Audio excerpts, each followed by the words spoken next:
Purvanchal university ఇది కేవలం university కాదు, మీ సక్సెస్ స్టోరీకి చిరునామా.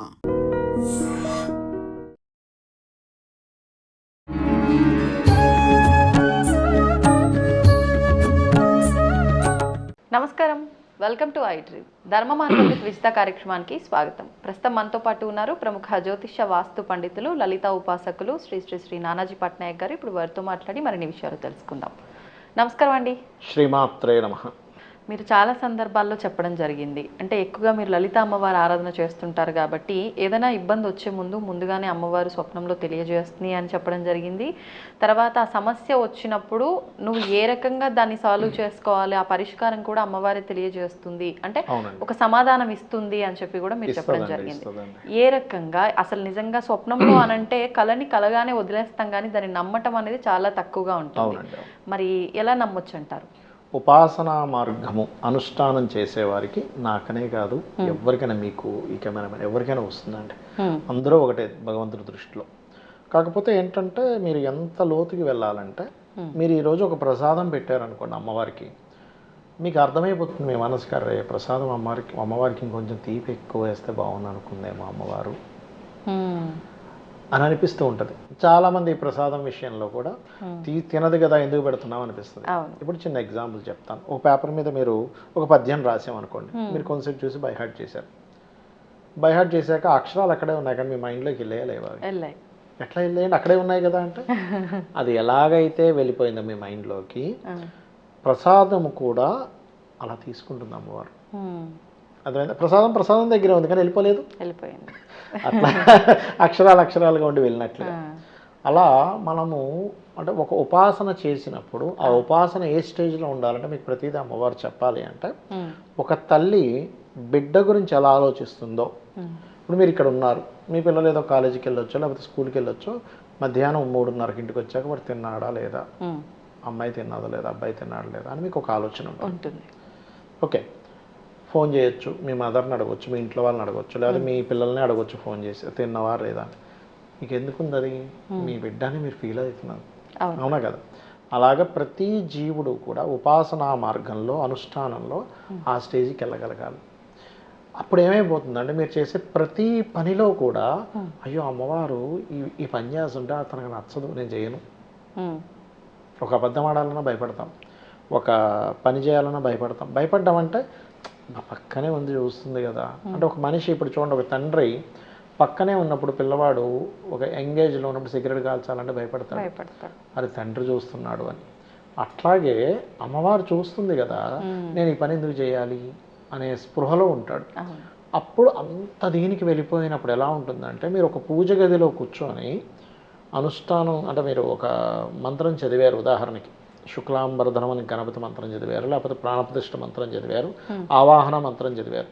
మీకు అక్కడ విగ్రహాలు పటాలు కనబడవు, ఇంకా స్వయంగా అమ్మవారి అక్కడ కూర్చున్నట్టుగా మీకు అనిపిస్తుంటుంది, మీ కంటికి అలా అనిపిస్తూ ఉంటుంది. ఆ విగ్రహాలుగా కనబడవు, అవి డైరెక్ట్గా ఆ దేవతామూర్తులే అక్కడికి వచ్చి ఆ మూర్తి రూపంలో ఉందనిపిస్తూ ఉంటుంది. మీకు ఇంకా రాను ఎలా అయిపోతుందంటే, ఈ శూన్యం రూపంలోనే ఉంటుందిగా, కనబడాలని రూలే ఉంది, ఇలాగే ఉంటుందనే ఫీలింగ్ ఒకటి పెరుగుతుంది. అప్పటి నుంచి ఎలా అయిపోతుందంటే, మీకు మీ యొక్క స్థితి కొంచెం లేట్ అయితే, అయ్యో అమ్మవారు వెయిట్ చేస్తుంది నా పూజ కోసం. ఎలా అయితే ఒక స్కూల్లో ఒక టీచరు వచ్చేసి ఉంటారు, నేను ఇప్పుడు లేట్కి వెళ్తే బాగోదు కదా అని హడావిడిగా వెళ్ళిపోతాడో అలా ఉంటుంది. ఆ స్థితికి వెళ్ళగలగాలి. అంటే ఇప్పుడు ఇవాళ పొద్దున్న ప్రసాదం కూడా పూజ చేసాం, అబ్బా పూజ చేసుకునే స్థితిలోనే అంటే, మనం ఒక మంత్రం చదువుతున్నాం, ఒక శ్లోకం చదువుతున్నాం, లేదా లలిత చేసుకుంటున్నాము. లలిత చేసుకున్నంతసేపు కూడా ఆ శ్రీమాత, శ్రీ మహారాజ్ని, శ్రీమత్ సింహాసనేశ్వరి, అమ్మవారు అలా సింహాసనం మీదకి వచ్చింది. చిదగ్నికుండ సంభూత దేవకార్య సముద్యత అనగానే అబ్బా అమ్మవారు ఆ చిదగ్నికుండం నుంచి బయటకు వచ్చింది. అలాగా మనం తన్మయత్వంతో ఎప్పుడైతే చేస్తూ ఉంటామో, ఇంకా మీకు నిద్రపోతున్నామా, మెలకుతో ఉన్నామా, ఏం చేస్తున్నా అసలు అమ్మవారికి చెప్పి చేయడం, అమ్మవారు చూస్తుందనే స్పృహతో ఉండడం. అలా ఉన్నప్పుడు ఏమైపోతుందంటే, ఒక తల్లి ఒక బిడ్డ కనుక మనం రోడ్డు మీద వెళ్తున్నాము పట్టుకొని, ఒక వెహికల్ ఏదో వస్తుందంటే టక్కని ఇట్లాగే వస్తుంది.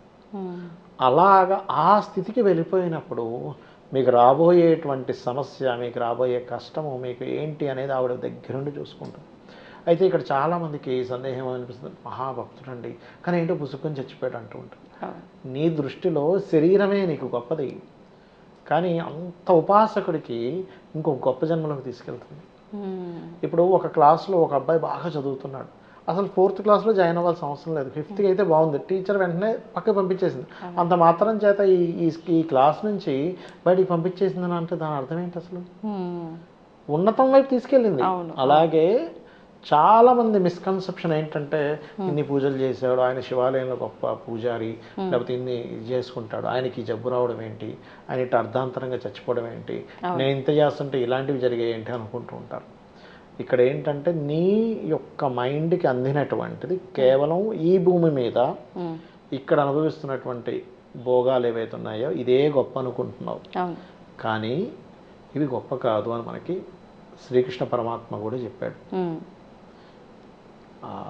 గురువులని, తండ్రులని, మేనమామలని, సహోదరులని వీళ్ళందరినీ చూసి హృదయము ద్రవించి నకాంక్షే విజయం కృష్ణ, నాకు విజయం వద్దు, రాజ్యం వద్దు, ఏమొద్దు, నేను అడుక్కు తింటానంటే అరే బాబు నీ ధర్మం నువ్వు చెయ్యి. అట్లాగే ఏంటంటే మనం ఎందుకు పూజిస్తున్నాం, ఒక తల్లి తండ్రిని మనం ఎందుకు గౌరవిస్తాం, వాళ్ళన్నీ చూసుకుంటున్నారు. ఒక గురువుని ఎందుకు గౌరవిస్తాం, నాకు విద్య వచ్చింది. అలాగే ఒక అన్నదమ్మున్నో లేకపోతే ఏదో ప్రేమిస్తాం, లేకపోతే ఒక భర్త, లేకపోతే భార్య, లేకపోతే పిల్లలు, మన అనే ఫీలింగ్తో, వీళ్ళందరూ చూసుకుంటున్నారనే ఫీలింగ్తో, మన వాళ్ళనే ఫీలింగ్తో. మరి ఈ విశ్వాన్ని మొత్తం నడుపుతున్నటువంటి ఆ యొక్క అమ్మవారిని మనం ఏ దృష్టితో చూడాలి? ఎంతసేపు కామ్యం కామ్యం కామ్యం అంటే మనకేం కావాలో కోరికనే, కోరిక వస్తుందండి. ఎప్పుడు తీరుతుందంటే మీరు మొదట్లో ఎప్పుడైనా ఎవరైనా పూజ చేసేటప్పుడు చాలామంది అంటుంటారు ఏంటోనండి అన్ని అమ్మవారే ఇస్తుంది అంటారు, మళ్ళీ ఏ కోరిక లేకుండా పూజ చేయాలంటారు. ఒకటే గుర్తుపెట్టుకోండి, ముందు ఏ కామ్యం లేకుండా చేయాలి. మీరు చేయగా ఒక స్టేజ్కి మీరేమి అడగాల్సిన స్థితిలోకి వెళ్ళరు, మీరు అడగకుండానే అన్నీ వస్తాయి. ఇప్పుడు చిన్న ఎగ్జాంపుల్, ఇప్పుడు మీరు ఉన్నారు ఈ ఐ డ్రీమ్ సంస్థలో, మిమ్మల్ని సడన్గా ఎవరో ఈరోజే పరిచయమైన ఒక అమ్మాయి విజయ్ దగ్గర నాకు 3 లక్షలు కావాలంటే మీకు ఇస్తారా, మీరు ఇస్తారా? ఎవరు అసలు, నీ ముక్కు తెలియదు, మొహం తెలియదు, ఎలాంటిలో తెలియదు, ఎందుకు ఇస్తా అంటారు. అదే ఒక 1 year 2 years జర్నీ జరిగింది, మీరు మంచి ఫ్రెండ్, ఆ అమ్మాయి కూడా చాలా ధర్మంగా ఉంది, ఎక్కడా కూడా మీ దగ్గర ఒక మాట పక్కన ఒక మాట చెప్పదు, చాలా జెన్యూన్ పర్సన్.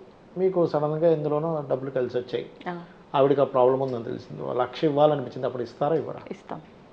ఎందుకు ఇస్తారంటే మీరు ఆ జెన్యూనిటీ చూశారు, సిస్టమ్ చూశారు. మీకు ఫ్రెండ్ ఒక 2-3 ఏళ్ళ నుంచి, అప్పుడు ఇస్తారంటే వచ్చిన రోజు అడిగితే ఏమిటి రా బాబు అనుకుంటారు కదా. అలాగే అందరూ చేసే మిస్టేక్ ఏంటంటే మనం పూజ చేసిన రోజు నుంచే నాకు అన్నీ కలిసి వచ్చేసేయాలి. అసలు వెళ్ళాం ఏమిటి, ఈ టెంపుల్కి వెళ్ళాం మనకేంటి ఇంకా రాలేదేంటి, ఈ హోమం చేసాం ఇంకా రాలేదేంటి అని ఆలోచిస్తూ ఉంటారు. అలా ఉన్నంతసేపు భగవంతుడు కల్లో కూడా రాడు ఆఖరికి. అలా కాకుండా ఇలా ఉండగలిగితే మన స్వప్నంలోకి వచ్చి మనం చేసే కనిపిస్తాడండి, డైరెక్ట్ కనబడతాడు. గజ్జల సప్పుడు వస్తుంది కొంతమందికి, ఉపాసనలో జపంలో కూర్చున్న ప్రతిసారి గజ్జల సప్పుడు వస్తుంది కొంతమందికి. స్వప్నంలోకి వచ్చి మీరు నమ్ముతారో నమ్మరో, అసలు ఈ పూజను ఇలా చేయి, ఈ మంత్రం ఇలా చేయి అని స్వప్నంలోకి వచ్చి తను చెప్తుంది అమ్మవారు. ఈ మంత్రం చేయి, ఈ మంత్రం కాదు, దీనికి ఈ బీజాక్షరం కలిపి చేయి అని చెప్తుంది. అలా చాలామంది, కొన్ని 100,000 మందికి చెప్పింది. కాకపోతే అందరూ బయటికి చెప్పుకోరు, కొంతమంది చెప్పుకుంటే అనవసరంగా ఇది పోతుందని చెప్పుకోరు. ఇంకోటి ఏంటంటే మనం చేసే పూజా విధానము, మన మంత్రము ఎవ్వరికీ చెప్పకూడదని చెప్తుంది. మనం వేసే ముద్రలు ఎవ్వరికీ చెప్పకూడదు, గోప్యంగా చేసుకోవాలి.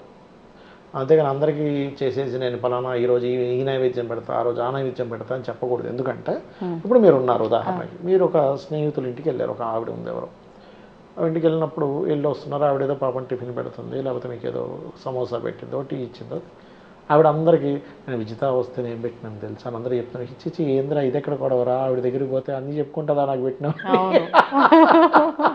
అనుకుంటారా అనుకోరా? అలా కాబట్టి చెప్పుకోకూడదు. అలా కనుక ఎవరైతే భక్తి, శ్రద్ధ, భావన, ఎందుకంటే నేను దీని మీద ఒక రీసెర్చ్ చేసినప్పుడు చాలామందికి ఏంటంటే అసలు నేను పూజ చేసినప్పుడు కూర్చున్నప్పుడు నిజంగానే ఎక్కడ వస్తుందిలే, అంత సీన్ లేదు, మనం పిలవంగానే వస్తుందా అనుకుంటారు. వస్తుంది. ఎందుకంటే రాక్షసులు పిలిస్తేనే వచ్చిందే, బ్రహ్మగారు, శివుడు వచ్చిండు, అవునా కదా? అంటే ఏంటి, నువ్వు జెన్యూన్గా చేసేది నమ్మకంతో పరమాత్మ ఉన్నాడు అని చెప్పి చేసినప్పుడు రాక్షసుడు పిలిచినా వచ్చాడు.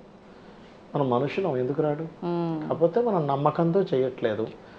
జెన్యున్గా చేయట్లేదు, నిరంతరం చేయట్లేదు, అలా చేస్తే ఆ యొక్క శక్తి ఏదైతే ఉందో ఈ బీజాక్షర రూపంలో ఉండేటువంటి శక్తి ఒక రూపం దాల్చి మీకు కనబడుతుంది, స్వప్నంలోకి వస్తుంది, మిమ్మల్ని ఒక తల్లిలా కాపాడుతూ ఉంటుంది. ధన్యవాదాలు. శ్రీమాత్రే నమః. And for more videos, Please subscribe to iDream channel. Subscribe to iDream Media. Please subscribe to iDream. Please subscribe to iDream. Please subscribe iDream. And please subscribe to iDream. For more videos, subscribe to iDream. please like, share, and subscribe to the channel. Congratulations, iDream. Subscribe to iDream. Subscribe to iDream. So, subscribe to iDream Media. iDream की iDream team अंदर की huge congratulations. Please subscribe iDream Media. Please subscribe to iDream. Subscribe iDream. Please subscribe to iDream. iDream అంటే నా కళల ఛానల్ను subscribe చేసుకున్న నోరు తిరుగుతలేదు, మీరైతే గంట గుర్తు కొట్టండి. For more such videos, please subscribe to iDream. Subscribe to iDream. Please subscribe to iDream. Please subscribe iDream Media. Please do subscribe to iDream. Please subscribe to iDream Media. For best entertainment and information, please subscribe iDream. And don't forget to subscribe to iDream.